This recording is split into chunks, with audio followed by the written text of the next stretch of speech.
দেখছেন এই ফোনগুলা সবগুলা আইফোন 14 আর 14 প্রো।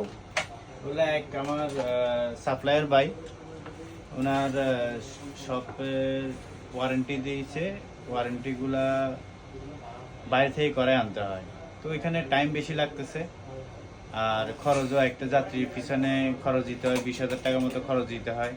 খরচ দেওয়ার পর ওনারা ওইখান থেকে করে নিয়ে আসে। তো করে নিয়ে আসলে অনেক সময় এগুলোর মধ্যে হ্যাসিং হয়। মনে করেন ওইখানে করানোর পরেও কিন্তু আননোন পার্টের জায়গায় অ্যাপল জেনুইন পার্ট থাকে। বিক্রি করতে গেলে রিসিভেবলটা কমে যায়। আমার এটা প্রবলেম হয়েছে, আমি অ্যাপল থেকে রিপ্লেস পাইছি, এইটা বলতে হয় বিক্রি করতে গেলে। আর সেকেন্ড কথা হচ্ছে যে কি, এটা যখন আপনার ক্যারি করতে একটা রিস্ক আছে।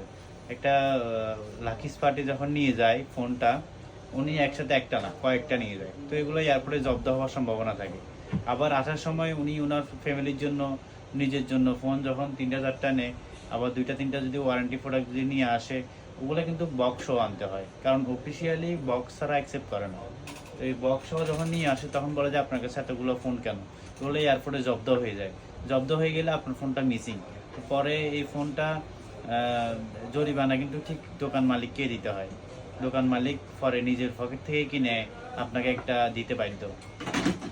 তো কিছুতে আপনারা রিক্সে না গিয়ে আপনারা সরাসরি আমাদের কাছে আসুন।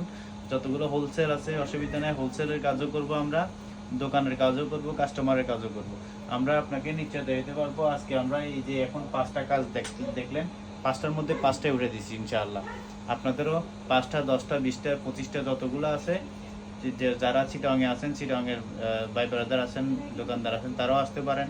আর যারা চিটাংয়ের বাইরে ঢাকা, সিলেট, খুলনা, রাজশাহী, বরিশাল, ওনারা যারা আপনাদের কাছে 20টা 30টা ফোন জমে গেছে, 10টা ফোন জমে গেছে, বিদেশে না গিয়ে আপনি নাইটে মর্নিংয়ে ফ্লাইটে চলে আসেন, বিকালে চলে যেতে পারবেন। এভাবে আমরা আপনাকে 2 ঘন্টা 3 ঘন্টার মধ্যে 10টা 15টা কাজ করে দিতে পারবো ইনশাআল্লাহ।